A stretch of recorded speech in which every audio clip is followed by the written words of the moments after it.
Good morning everyone and welcome to assembly.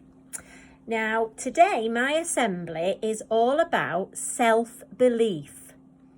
I wonder what self-belief is.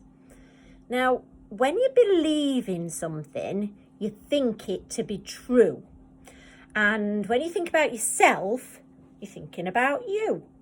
So it's all about believing in yourself. Sometimes things can get very difficult. At school things can be difficult. Sometimes at home things can be difficult. But it's having that self-belief, that confidence, thinking, yes, I can do it, and having that perseverance to get over the challenging times, to get over tricky times and tricky things that we've got to do. So I've chosen a story, and it's quite a well-known story, so you might have heard of it before. It's called The Hare and the Tortoise, and it's another one of Aesop's fables like The Lion and the Mouse. So I'm going to read you the story, and then I've got a couple of questions for you to think about. But while I'm reading, think about which animal had the self-belief, which one had the confidence to say, yes, I can do it, and which one persevered to win in a very tricky situation. The hare was always boasting about how fast he could run. I'm the fastest animal in the land, he would say. One day the hare said, who will run and race against me? The other animals were fed up with the hare's boasting and showing off, but no one would accept his challenge for fear of losing. No one except the tortoise. Ha ha ha! The hare laughed. The other animals gasped. The tortoise just smiled. Preparations for the race began, and the fox drew a map of the route. The race was to take place the following week. There's the route. It's all ready to go. For the next 7 days, the hare showed off, speeding around the meadow, dashing up the hills, knocking animals over and upsetting just about everyone. The tortoise just watched from afar as he chewed leisurely on the grass and the leaves. Whoosh! Went the hare as he ran past. Forgot to show you the tortoise. Looking and waiting. The night before the race, the tortoise went to bed early, smiling happily as the sun went down. Early to bed, early to rise, he said to himself. Shh! Their noisy antics kept everyone awake, because meanwhile the hare stayed up late partying with his neighbours, the badgers. And then that's when I should tell you their noisy antics kept everyone awake. Look, he's having a party.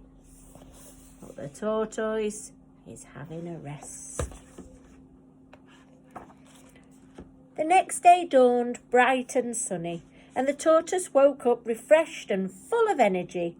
He ate a hearty breakfast, then he got ready for the race. The hare wasn't feeling quite so refreshed. His late night had meant that he'd hardly slept at all. He felt exhausted. He poured himself a large glass of carrot juice and yawned loudly. Oh. Out in the meadow, the animals were gathering for the race. There were stalls selling cakes and sandwiches. Balloons and bunting had been tied to the trees. A party atmosphere was building.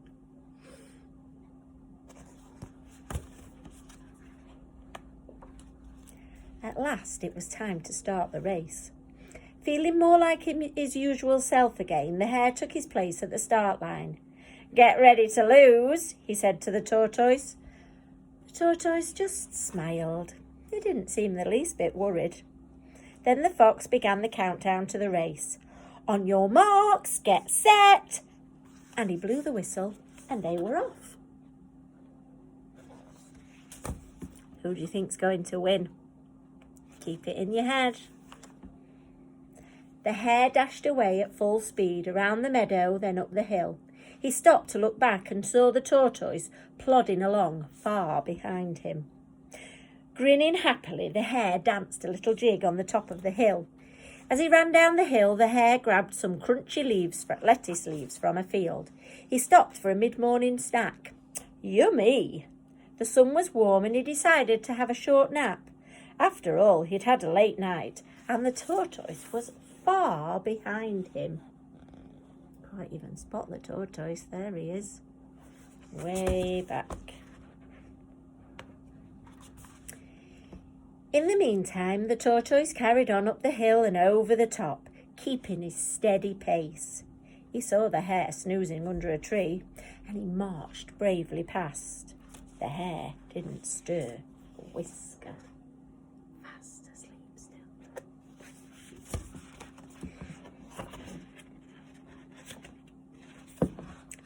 Much later, feeling stiff and cold, the hare woke up with a start. He looked up at the sun and he saw how low it was in the sky. It must be almost evening. He feared the worst. The hare flew round the rest of the route at the top speed. He ran like he'd never run before. But in the distance he heard shouting and clapping, and he could just make out the tortoise nearing the finish line. He slept through the whole race. With the finish line in sight and the crowd roaring him on, the tortoise staggered on as fast as he could. A few minutes later, he crossed the line to huge applause and the crowd shouting his name. And there he is. Oops. The hare had lost at his own challenge. From now on, perhaps he wouldn't show off so much. Slow and steady wins the race. So sometimes it's not the people who are quickest to finish the writing. It's those that take the time, do it carefully, think about all the things they need to make it better. They're the ones that do the best work, the best writing, the best maths, the best artwork. Yeah, if you're having a race, you want to be the fastest runner, of course. But for lots of different things, it's not about being the first to finish. It's about taking your time, doing it carefully, and persevering. So here's my questions. So the tortoise ended up the winner. He was the successful one. But is he really faster than the hare? Why did the tortoise win? Pause the video and talk to your friends. My next question is, what did the tortoise do to make the most of his strengths? Because we're not all good at everything, but we're all good at something. So how can we use what we're good at to get better at other things? Pause the video and see if you can answer that question. My final question is, can you think of a time when you were faced with something tricky and you weren't sure how it would turn out, but you gave it a go? How did it turn out? How did it make you feel? So something tricky. What happened? Did you persevere? Did it go well in the end? Or did you make some mistakes and learn along the way from your mistakes? That was my last question. So you can answer that one now. And that's the end of my assembly. Bye.